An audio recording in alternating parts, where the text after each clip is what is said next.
Metro दिनांक TV news. आइए देखते हैं आज की खास खबर।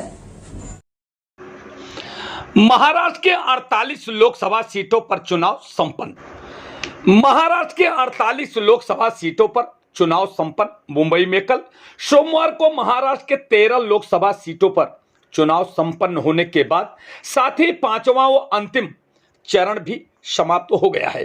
ठीक इसी प्रकार से उत्तर मध्य मुंबई लोकसभा क्षेत्र से महायुति उम्मीदवार एडवोकेट उज्जवल निकम और महाविकास आघाड़ी के उम्मीदवार वर्षा गायकवाड़ के अलावा दर्जनों से ज्यादा निर्दलीय उम्मीदवार चुनावी मैदान में थे, जिसको लोगों ने मतदान किया। वहां उपस्थित अखिल भारतीय कान्य कुब्ज ब्राह्मण महासभा के राष्ट्रीय अध्यक्ष व कुर्ला विकास मंच के अध्यक्ष अजय शुक्ला के अलावा राजकमल ज्वेलर्स के चेयरमैन वरिष्ठ समाज सेवक नरेंद्र आर जैन ने चुनाव व उम्मीदवार के बारे में क्या कुछ कहा, आइए हम देखते हैं पत्रकार ब्रिजेश सिंह की रिपोर्ट में। नमस्कार, आप देख रहे हैं मेट्रो दिनांक टीवी न्यूज। इस वक्त मैं यहाँ पहुँचा हूँ कुर्ला के वेस्ट राजकमल ज्वेलर्स की दुकान में मैं मौजूद हूँ। आइए हम जानने का प्रयास करेंगे, आइए हम चुनाव के बारे में कुछ चर्चा करते हैं इनसे। सर, आपका स्वागत है हमारे मेट्रो दिनांक चैनल के माध्यम से। लगभग कुर्ला की जो है न्यू मिल रोड की आज जो यहाँ पे वोटिंग कितनी हो गई, क्या कहना चाहेंगे इसके बारे में जानकारी? किस तरह का यहाँ पे चुनाव का माहौल चल रहा है इसके बारे में? आज यहाँ पे सुबह से ही बाज़ार के सभी मारवाड़ी भाई लोग, सभी गुजराती व्यापारी लोग, सबने अच्छी तरह से वोटिंग की है और मैं देख रहा हूँ हर साल की अपेक्षा इस साल बहुत ज़्यादा अच्छी वोटिंग हुई है और लोगों में उज्जवल निकम के प्रति बहुत अच्छी राय है। उज्जवल निकम जिन्होंने हमारे आतंकवादियों को फांसी की सज़ा दिलाई है, उसके लिए उज्जवल निकम को हमको यहाँ से भारी मतों से जिता के लाना है किसी भी हालत में। क्या लग रहा है सर आपको, कल योगी महाराज जी का जैसे कि आगमन हुआ था, यहाँ पर कुछ क्लाइमेक्स चेंजिंग हुआ क्या? ऐसा क्या कुछ लग रहा है जो उत्तर भारतीयों में योगी जी की बहुत बड़ी लहर है। उन सभी का एक ही कहना है, जिन्होंने भगवान राम को लाया है हम उन्हीं को लाएंगे, उन्हीं की पार्टियों को लाएंगे और नरेंद्र मोदी का सक्षम नेतृत्व हमारे देश के लिए बहुत अच्छा रहेगा आगे भी।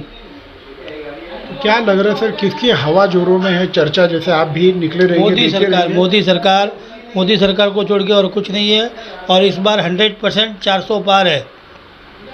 उज्जवल निकम जी कितने वोटों से आ सकते हैं? 2 लाख वोट से उज्जवल निकम जी सीधे जीत रहे हैं। तो ये थे राजकमल ज्वेलर जी के जो है यहाँ पर इन्होंने अपनी जानकारी दी हमारे मेट्रो दिनांक चैनल में। आइए हम और भी लोगों से जानने का प्रयास करेंगे। 2 लाख बहुमत वोटों से उज्जवल निकम जीतेंगे, इन्होंने हमारे चैनल के माध्यम से जानकारी दी। आइए हम और भी जानने का प्रयास करेंगे। यहाँ पे अजय शुक्ला जी, गुरुजी, सिविल इंजीनियर, समाज सेवक जो हमेशा हमारे चैनल में बने रहते हैं। फिर हम एक बार पहुँचे उन्हीं के पास, आइए हम उनसे भी जानने का प्रयास करेंगे। सर, यहाँ पर कम से कम कुर्ला में जो है लगभग कितनी वोटिंग अब तक की हुई रहेगी? अभी तक की जो रिपोर्ट है उसके हिसाब से 40% वोटिंग उत्तर मध्य मुंबई में कालीना विधानसभा के अंतर्गत वोटिंग हुई है और जैसा लोग बता रहे थे कि यहाँ बहुत चुरस की लड़त है, ऐसा कुछ नहीं दिखाई पड़ रहा है। प्राप्त जो सूत्र है और जो कार्यकर्ताओं की मेहनत है, तमाम सहयोगी पार्टी का सहयोग है, भारतीय जनता पार्टी के कार्यकर्ता है, तमाम पार्टी के, राष्ट्रवादी, शिवसेना, मनसे, रासप और आरपीआई, इनके कार्यकर्ताओं ने तन मन धन से काम किया है और मुझे ऐसा लगता है, अभी कल तक जो मेरा ऐसा अंदाज़ा था कि वो एडवोकेट उज्जवल निकम जी लगभग 50,000 से ज़्यादा से विजय प्राप्त करेंगे, लेकिन इस समय अभी 5 बजे तो वोटिंग बाकी है, फिर भी 40% के हिसाब से जो अंदाज़ा आकलन आ रहा है कि एडवोकेट उज्जवल निकम मध्य मुंबई से वर्षा ताई गायकवाड़ को लगभग 2 लाख वोटों से हरा देंगे। 2 लाख वोटों से हरा देंगे। सर, लगभग अभी कितनी वोटिंग हुई रहेगी आपके अंदर? ऐसा अंदाज़ा है कि जो कैलकुलेशन है, जो पोलिंग एजेंट बता रहे हैं कि लगभग 40% के आसपास अभी तक हमारे क्षेत्र में वोटिंग हुई है। सर, आप जहाँ तक पूरे सब इलाके में आपने सर्वे किया रहेगा, लोग वोटिंग निकल रहे हैं कि नहीं, ज़्यादा से ज़्यादा मतदान कर रहे हैं कि नहीं जाके? मुंबई में जहाँ तक था कि एमएमआर का जो रीजन है उसमें सुबह वोटिंग काफ़ी कम थी, लेकिन दोपहर में 2 बजे बाद और 1 घंटे में काफ़ी वोटिंग हुई है। चूँकि धूप काफ़ी है, वो हिसाब से ऐसा अंदाज़ा है कि 4 बजे के बाद और मतदाता अधिक संख्या में निकलेंगे और ज़्यादा से ज़्यादा वोट करेंगे। जैसा आप जानते हैं कि मतदान ये लोकतंत्र का सबसे बड़ा त्यौहार है। तो मेरी अपील है सभी से जिन्होंने अभी तक वोट नहीं किया है, कृपया करके आप वोट करें और अपनी शाही लगी हुई उंगली का निशान लेकर उसको सेल्फी निकालकर इंस्टाग्राम, फेसबुक और व्हाट्सएप पे अपलोड करें।